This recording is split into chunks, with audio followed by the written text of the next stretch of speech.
আমরা আজকে জেনে যেতে চাই কি কাজ করলে আল্লাহর নৈকট্য পাওয়া যায়, কি কাজ করলে আল্লাহর কাছে যাওয়া যায়। দুইটা সোর্স থেকে জানবো। কয়টা সোর্স? এক হচ্ছে কোরআন, আরেক হচ্ছে সুন্নাহ। আওয়াজ করে জবাব দেন। এক হচ্ছে, আরেক হচ্ছে। তো আসেন কোরআনকে আমরা জিজ্ঞেস করি, কোরআন তুমি আমাদেরকে বলো কি করে আমরা আল্লাহর কাছে যেতে পারি, কি করে আমরা আল্লাহর কাছের বান্দা হতে পারি, কি করে আমরা আল্লাহ তাআলার নৈকট্য পেতে পারি। এবার কোরআন আমাদেরকে প্রেসক্রিপশন দিচ্ছে, শোনো, তোমরা যদি আল্লাহর নৈকট্য প্রাপ্ত বান্দা হতে চাও তাহলে সেজদায় লুটিয়ে পড়ো। সুবহানাল্লাহ পড়তে পারলেন না? ওয়াসজুদ ওয়াক্তারিব, ওয়াসজুদ ওয়াক্তারিব। কোরআনের নির্দেশ হচ্ছে সেজদায় লুটিয়ে পড়ো, আল্লাহর নৈকট্য হাসিল করো। ওয়াসজুদ ওয়াক্তারিব সূরা আলাকের শেষ আয়াতের শেষাংশে আল্লাহ আমাদেরকে শিখাইয়া দিচ্ছেন, আমার কাছে আসতে চাও, ওয়াসজুদ, সেজদায় লুটিয়ে পড়ো, ওয়াক্তারিব, আমার কাছে চলে আসো। সুবহানাল্লাহ পড়েন। আমার সাথে সাথে আয়াতটা মুখস্থ করেন, আওয়াজ করে সবাই পড়েন, ওয়াসজুদ ওয়াক্তারিব, ওয়াসজুদ ওয়াক্তারিব। সবাই পড়েন না, ওয়াসজুদ ওয়াক্তারিব। এর মানে হচ্ছে সেজদায় লুটিয়ে পড়ো আর আমার কাছে আসো। Prostrate and be closer to me. সেজদায় লুটিয়ে পড়ো আর আমার কাছে চলে আসো। সহিহ বুখারীর বর্ণনায় আল্লাহর হাবিব সাল্লাল্লাহু আলাইহি ওয়াসাল্লাম বললেন, আকরাবু মা ইয়াকুনুল আবদু মির রাব্বিহি ওয়া হুয়া সাজিদুন ফাআকসিরু ফীহি দুআ। বান্দা যখন সেজদায় লুটিয়ে পড়ে তখন বান্দা আল্লাহ তাআলার সবচেয়ে কাছে চলে যায়। ফাআকসিরু ফীহি দুআ, তাই তোমরা বেশি বেশি দোয়া করো। এজন্য সেজদায় পড়ে কি করবেন? কথা বলেন, আরো জোরে বলেন, সেজদায় কি করবেন?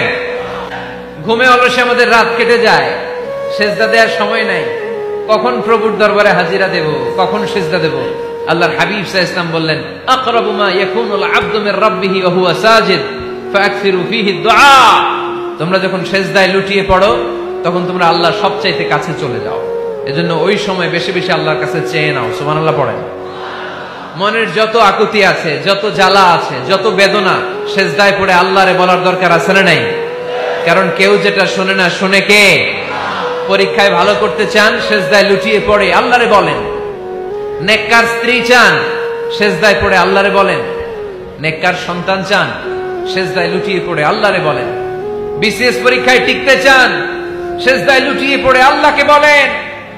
পাসপোর্ট দিয়ে রেখেছেন, ভিসা হয় না, সেজদায় লুটিয়ে পড়ে আল্লাহরে বলেন। মনের যত জ্বালা, যত যন্ত্রণা, যত আকুতি, যত হাহাকার, সেজদায় লুটিয়ে পড়ে আল্লাহরে বলেন।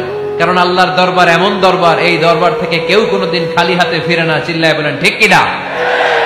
কেউ ফিরে না খালি হাতে আল্লাহরে তোর দরবারেতে, তাই না?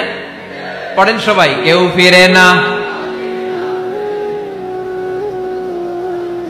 আকরাবু মা ইয়াকুনুল আবদু মির রাব্বিহি ওয়া হুয়া সাজিদ। বান্দা যখন সেজদায় লুটিয়ে পড়ে বান্দা আল্লাহর সবচাইতে কাছে চলে যায়।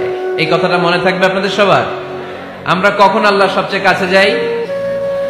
আওয়াজ করে বলেন, যখন আমরা সেজদায় পড়ে থাকি। আপাত দৃষ্টিতে মনে হয় সেজদাটা যখন দেই জায়নামাজের উপরে আমার কপালটা পড়ে, সেজদাটা যখন দেই মসজিদের টাইলসের উপরে আমার সেজদাটা পড়ে, সেজদাটা যখন দেই মনে হয় যে মসজিদের কাপড়ের উপর আমার কপালটা পড়ে। কিন্তু বিশ্বনবী বলেন, না, তোমার কপালটা আল্লাহর কুদরতি পায়ের উপরে পড়ে।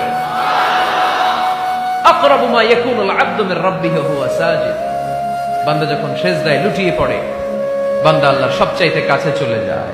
তাহলে কোরআন আমাদেরকে জানালো, যদি আল্লাহর প্রিয় হতে চাও সেজদায় লুটিয়ে পড়ো। আল্লাহর প্রিয় হতে চাইলে কি করব? আওয়াজ করে বলেন, কি করতে হবে?